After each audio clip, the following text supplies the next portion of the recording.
তাহলে আজকে আমরা যে বিষয়টা নিয়ে আলোচনা করব সেটা হচ্ছে যে ভিবাস, ভিবাট আর একটা হচ্ছে ভিপিএইচ লাইন। এই তিনটা লাইন সম্পর্কে আমরা আজকে মোটামুটি একটু ধারণা নেব। এই তিনটা লাইনই কিন্তু আমাদের মোবাইল সেক্টরের জন্য খুবই ইম্পর্টেন্ট। এই তিনটা সম্পর্কে ধারণা অবশ্যই মাস্ট বি আমাদের রাখতে হবে। তো দেখেন আজকে আমরা যে বিষয়টা আলোচনা করছি সেটা হচ্ছে ভিবাস প্রথমে।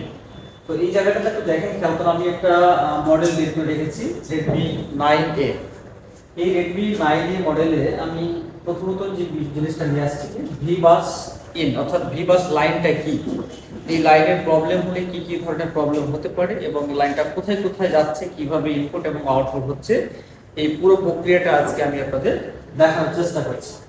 তো প্রথমেই আমরা আসি এই জায়গাতে যে বিটিভি কানেক্টর যে আছে আমাদের, এই লাইনটা দেখতে পাচ্ছেন এখানে কি লেখা আছে, ভিবাস ইন লেখা আছে। এখন দেখেন আমাদের এই ভিবাসটা কোথা থেকে শুরু হচ্ছে, এটা হচ্ছে আমাদের কি বিটিভি কানেক্টর, অর্থাৎ বোর্ড টু বোর্ড। আমাদের নিচে যে একটা লজিক আছে না, লজিক বোর্ড থেকে অর্থাৎ যে সাববোর্ড যেটা বলি আমরা, ওই সাববোর্ড থেকে লজিকের মাধ্যমে এই কানেক্টরে কি হয় আমরা কানেকশন দিই। এটা কি বলা হচ্ছে কি ওই জায়গায়, অর্থাৎ সাপোর্ট থেকে এই মেইন বোর্ডের এই অপশনটাকে বলা হচ্ছে বিটুবি কানেক্টর।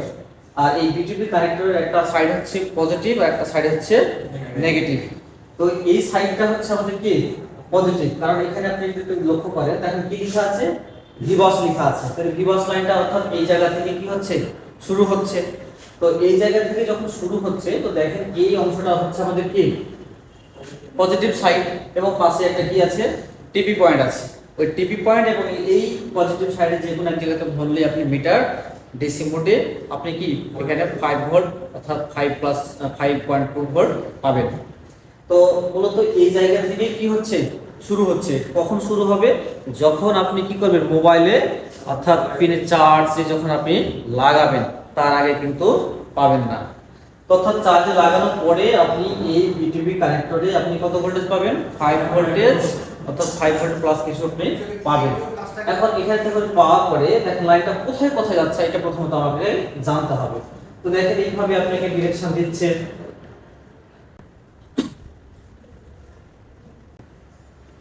এই তো এই জায়গাতে এসে দেখেন এখানে ছোট্ট একটা আইসি ব্যবহার করা হয়েছে। এই আইসিটা একটা কি প্যারালাল কি আছে, একটা ক্যাপাসিটর আছে।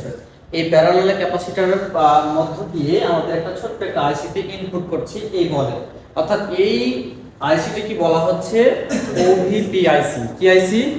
ওভিপিআইসি। ওভিপিআইসি এর পুনরূপ কি ওভার ভোল্টেজ প্রোটেকশন, অর্থাৎ অতিরিক্ত ভোল্টেজটাকে কি করছে ড্রপ অথবা কমিয়ে দিচ্ছে। এখন এটাই হচ্ছে কাজ। এখন এখানে দেখেন ইনপুট করলো, ইনপুট করার পরে বুঝলো যে এখানে আমার পর্যাপ্ত পরিমাণ ভোল্টেজ বা ঠিকঠাক ভোল্টেজ আছে কিনা। যদি ঠিক থাকে তাহলে কি করবে, এই ভোল্টেজ পিন দিয়ে কি করছে, এখানে কিছু কোড রেজিস্টার আছে সিরিজে, এই সিরিজে কোড রেজিস্টার পরে দেখেন এভাবে যাওয়ার পরে আবার এখান দিয়ে এই জায়গাতে আমাদের দেখেন এই 24 নম্বর এবং এখানে হচ্ছে 1 নম্বর পিন, এই দুটো পিনে কি করছে ইনপুট করছে। কত ভোল্টেজ ইনপুট করছে, 5.2 ভোল্টেজ ইনপুট করছে। তাহলে প্রক্রিয়াটা দেখেন, এখানে ও প্রথমেই আসলো কার কাছে, ওভিপিআইসি কাছে আসলো। ওভিপিআইসি কাছে ওভিপিআইসি বুঝলো যে এখানে আমার কাছে যে ভোল্টেজ আমার প্রয়োজন সেটা এসেছে। অতিরিক্ত যদি ভোল্টেজ আসতো তাহলে কি হতো, ও নিজে শর্ট হতো। এখন 5 ভোল্টের জায়গায় যদি সাপোজ চলে আসে 6 ভোল্ট 8 ভোল্ট চলে আসে, তখন কি হবে, ও নিজেই শর্ট হয়ে যাবে, কিন্তু অন্যকে কি করতে হবে, শর্ট করতে দিবে না। আমি নিজেই শর্ট হয়ে যাব, অপরকে রক্ষা করব। এইটাই হচ্ছে ওভিপির কি কাজ। ওভিপি আইসি নষ্ট হয়ে গেলে কি হবে, নষ্ট হয়ে গেলে আপনাকে হয় জাম্পার করতে হবে, নাহলে সেম একটা আইসি লাগাতে হবে। এখন সেম আইসি তো অনেক সময় কাছে নাও থাকতে পারে, তখন কি করতে হবে, জাম্পার একটা প্রক্রিয়া আছে। যখন আপনি জাম্পার করবেন তখন কি হবে, ওই জাম্পার যখন করে ফেললেন তারপরে এই যে প্রোটেকশনটা ছিল ওই প্রোটেকশনটা থাকলো না।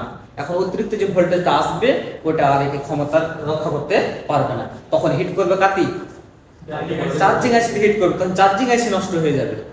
তাহলে ওভিপিআইসি কাজটা বুঝতে পারছেন যে ওভিপিআইসি নিজে শর্ট হয়ে যাবে, অন্যকে রক্ষা করে দিবে। ঠিক আছে, যখন ওভিপি শর্ট হয়ে গেল, জাম্পার করলেন, জাম্পার করার পরে পরবর্তী স্টেপে যেটা আসবে, অতিরিক্ত ভোল্টেজ যখন আসলো তখন কিন্তু এর রক্ষা করতে আর পারবে না, তখন সরাসরি ভোল্টেজ আঘাত করবে কাতি চার্জিং আইসিতে আঘাত করবে, চার্জিং আইসির সমস্যা হবে। এই হচ্ছে আমাদের কি ভিবাস লাইনের কাজ।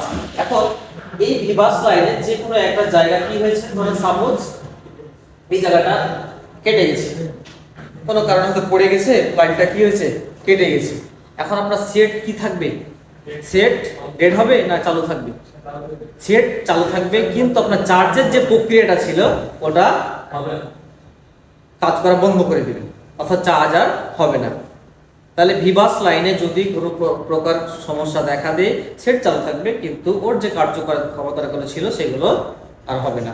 তখন আপনি কি করবেন, আবার জাম্পার করেন, অথবা এই ক্যাপটা কি হয়েছে, প্যারালাল আছে, ক্যাপটা কি হয়েছে, শর্ট হয়ে আছে, তখন আপনি কি করবেন, ক্যাপটাকে মিটারে যে আমরা জি এর ভ্যালু বলি, জি এর চেক দিবেন, কিন্তু শর্ট পান, তখন কি করবেন, ক্যাপটা আপনি রিমুভ করবেন। রিমুভ করলে আবার কি আগের মতো সমাধান হয়ে যাবে।